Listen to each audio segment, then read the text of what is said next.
네, 안녕하세요. 미래가치투자연구소의 김한홍 팀장. 신성호 실장입니다. 자, 오늘은 한강변 마지막 투자처라고 할 수 있는 자양동 개발 호재에 대해서 알아볼 텐데요. 자, 먼저 윤민국 본부장님의 자양동 설명을 한번 먼저 듣고 가도록 하겠습니다. 구독자 여러분, 안녕하세요. 미래가치투자연구소의 윤민국 본부장입니다. 두 분에서 말씀하신 것처럼 오늘은 자양동에 대해서 입지에 한번 살펴볼 건데요.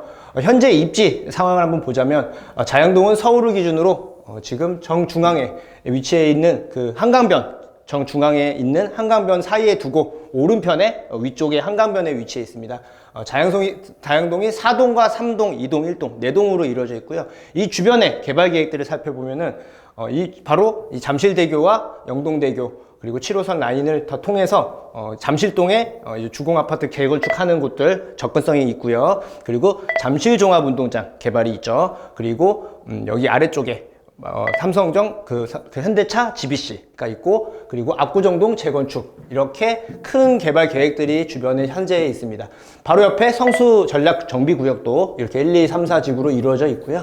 여기 같은 경우는 현재 이렇게 최적화된 입지에서 자양 4동과 3동 그리고 2동과 1동으로 나뉘는데, 보통 1동 같은 경우는 근린생활로 시설로 많이 이루어져 있고요. 2동 같은 경우 2동과 4동은 현재 이제 빌라촌으로 대부분 이루어져 있습니다. 그리고 3동은 대부분 아파트 위주로 이렇게 밀집되어 있는 걸 볼 수가 있습니다. 4동은 현재 신소통합 기획 민간 재개발을 추진 중에 있고요. 이제 이럴 수 있는 곳들을 이제 찾는 것도 굉장히 중요한데, 자양동을 눈여겨보시는 분들은 한강변이라는 이점을 살려서 이 정중앙에, 자양동의 중앙에 흐르는 큰 길가를 사이에 두고 아래쪽인 한강변 쪽을 유념하게 주의 깊게 보신다면 분명히 큰 도움이 되실 거니까 이 부분 눈여겨서 살펴보시는 게 중요하고, 이 안에서도 개발 가능성이 높은 노후화된 곳이 자양 4동과 자양 2동입니다. 그래서 이쪽으로 눈여겨 살펴보면 분명히 큰 도움 되실 거라고 믿어 의심치 않습니다. 오늘 여기까지 도와드릴게요. 네, 윤민국 본부장님의 이야기 잘 들었는데요. 요거에 대해서 다시 한번 설명해 보도록 하겠습니다. 서울시 광진구 자양동 같은 경우는 자양 1동, 자양 2동, 자양 3동, 자양 4동 이렇게 되어 있고요. 4개 동으로 되어 있죠? 4개 동으로 되어 있고요. 인구는 지금 93,000명. 네, 생각보다 이렇게 많이 살고 있는 건 아니네요. 네, 많이 살고 있죠. 네, 아무래도 주택이 많아서 그런 것 같습니다. 네. 아파트보다는. 네, 여기는 지금 자양 3동이 자양동 중에서는 가장 많이 발전을 했는데요. 네, 건대 입구역 주변이 이제 스타시티 사업이라고 해서 롯데몰이랑 그리고 여러 가지 뭐 호텔 같은 것도 이쪽으로 다 밀집이 돼 있어서 건대 입구 주변은 좀 활성화가 돼 있다고 보시면 될 것 같아요. 네, 여기 자양 3동이 한강변 쪽에서는 가장 많은 아파트를 가지고 네, 있습니다. 한강 라인 쪽으로 좀 규모가 작은 소규모 아파트들이 또 좀 많이 좀 밀집이 돼 있고요. 특히 이곳에 보시면은 오세훈 서울시장 여기 살고 계시는 거 알고 계십니까? 아니요, 저희 처음 들어봤어요. 네, 이든타워 리버라고 해서 이쪽에 오세훈 시장도 이쪽에 살고 있습니다. 그리고 자양사동 같은 경우에는 지금 신속통합기획 민간 재개발 공모 자체가 이게 접수가 된 게 맞죠? 네, 신통기라고 이렇게 줄여서도 말을 하는데 12월에 이제 발표를 곧 할 거예요. 그래서 발표를 기다리고 있는데 나중에 발표가 돼서 이쪽이 된다면은 아무래도 현재도 가격이 많이 올랐는데 앞으로도 충분히 더 오를 수 있는 그런 지역이라고 보시면 됩니다. 네, 결정에 따라서 상당한 호재가 네, 왔다 그래서 갔다 자양사동에 투자하신 분들은 잘 하셨다고 보시면 될 것 같아요. 그리고 여기 같은 경우에는 자양 1구역 재건축 사업으로 해서 롯데캐슬 리버파크 시그니처가 지금 들어오는 걸로 알고 있는데요. 네, 여기 보시면은 롯데캐슬 이제 아파트 이제 자양동 중에서 가장 큰 재건축 사업이 이쪽에서 진행이 되고 있고요. 그리고 위쪽으로는 이제 서울에서 세 번째로 큰 또 마찬가지로 차이나타운이 이쪽에 있어서 양꼬치 골목 들어보셨죠? 여기서 양꼬치도 몇 번 먹어봤어요. 아, 진짜 드셔보셨어요? 저는 먹어보진 않았는데. 맛있어요. 네, 이쪽으로 이제 차이나타운도 형성이 좀 돼 있습니다. 네.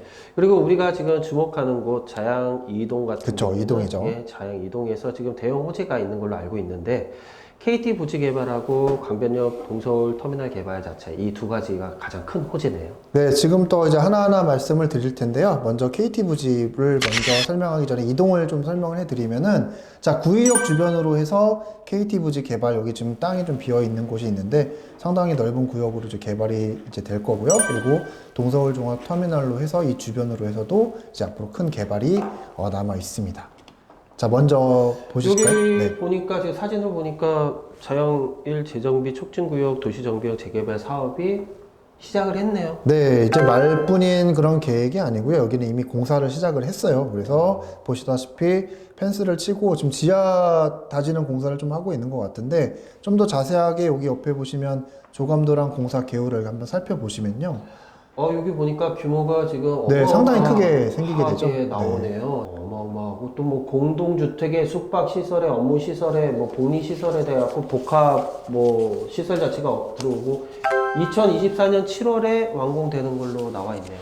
네, 공사 기간은 이때 끝나는 걸로 돼 있는데 당연히 조금 더 길어질 수 있고요. 여기 좀 더 자세하게 설명을 해드리면은 이쪽에 이제 아파트 같은 경우도 일반 분양으로 631세대 정도 들어오고, 자, 오피스텔까지 포함을 하면 약 3,888세대, 약 4,000세대 정도, 그래서 인구 1만 명 정도가 이제 살 수 있도록 그런 식으로 또 계획을 하고 있다고 해요. 여기는 뭐 벌써 집값이 어마어마하게 그렇죠. 올랐네요. 주변으로는 해서는 아파트 가격도 많이 올랐고, 네. 옆에 주택들도, 오래된 주택들도 가격이 좀 많이 올렸다고 그렇게 보시면 될 것 같습니다. 그럼 여기에 대해서 조금 더 자세하게 알아보도록 하죠. 뭐 네.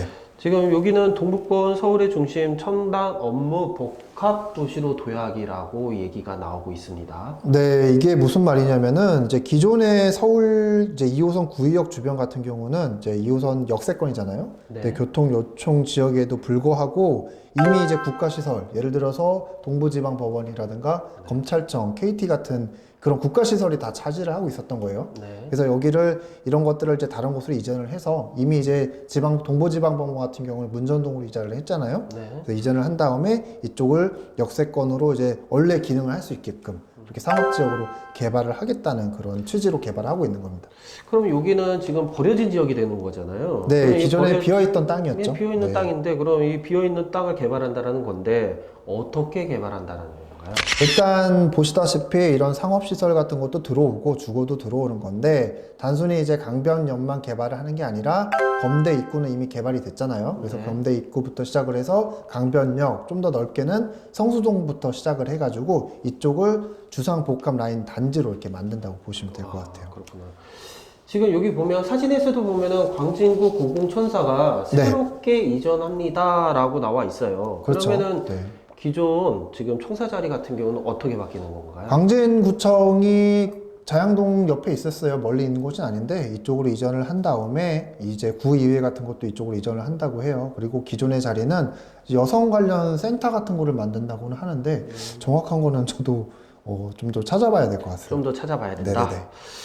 자, 그러면은 이제 투자를 생각한다라고 하면은요. 네. 지금 이 근처 같은 경우에 투자를 해야 된다는 얘기가 나오는 건데. 그렇죠.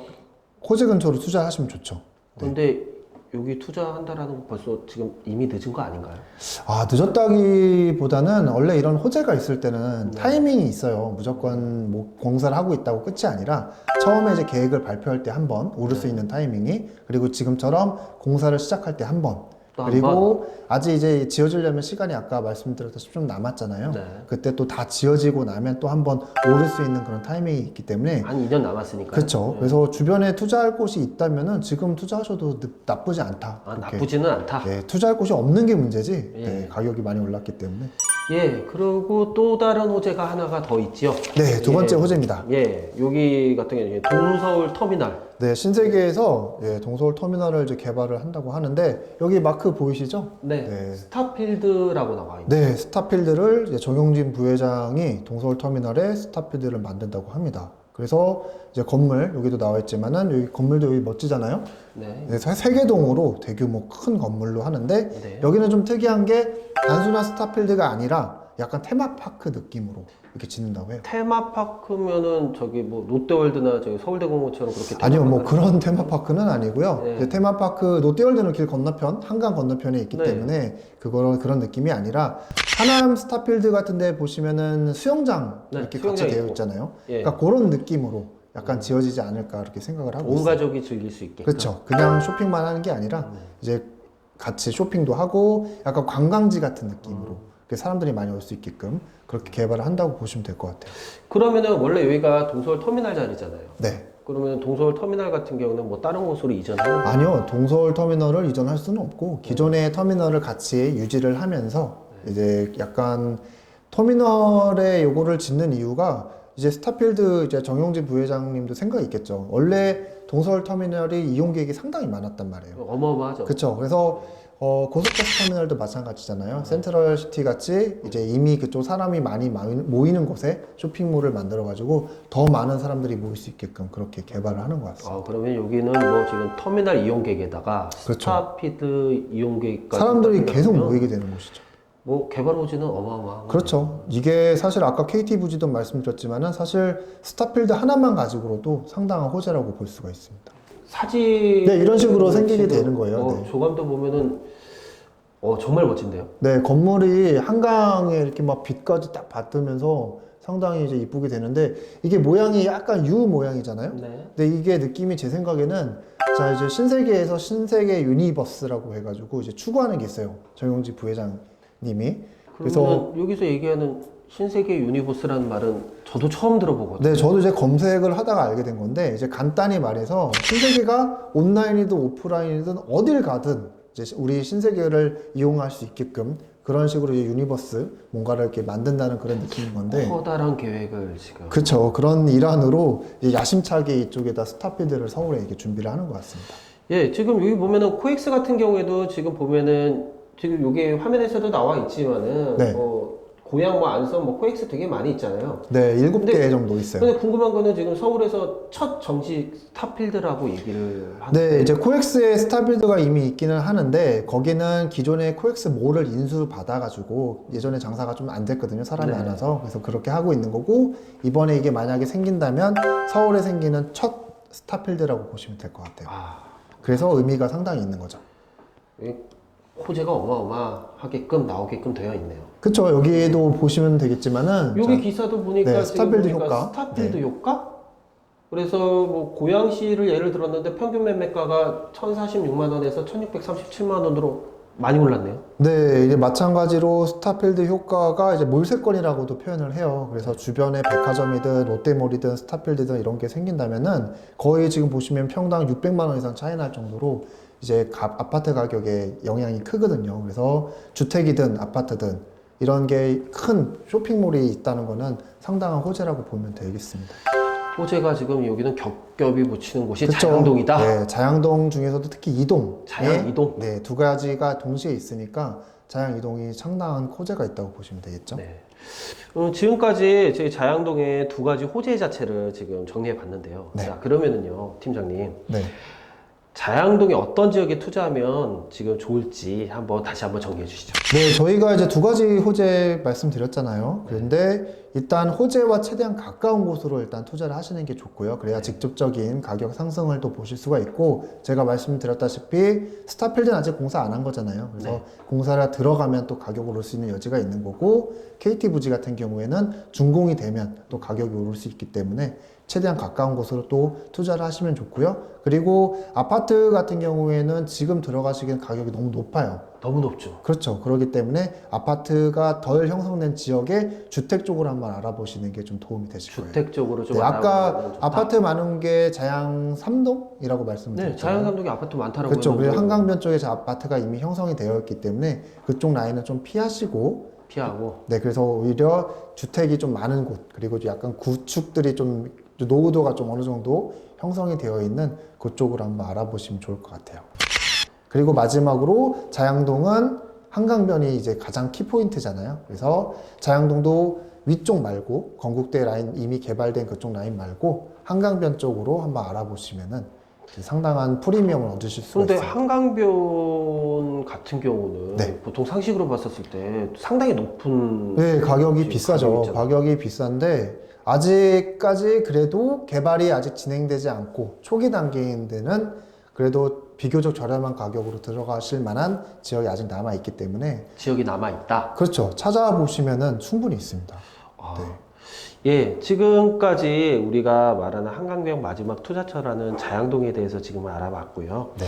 영상을 보시다가 지금 궁금한 거 있으면은 밑에 자막 지금 나가거든요. 이쪽으로 좀 얘기해 주시면 저희가 보다 자세하게. 그리고 궁금한 거 말씀드리도록 있으시면은 언제든지 뭐 댓글을 달아주시거나 하시면 저희가 좀 저희 실장님이나 저희나 아니면은 저희 전문가님들 계시니까는 언제든지 자세하게 알려 드리도록 할게요.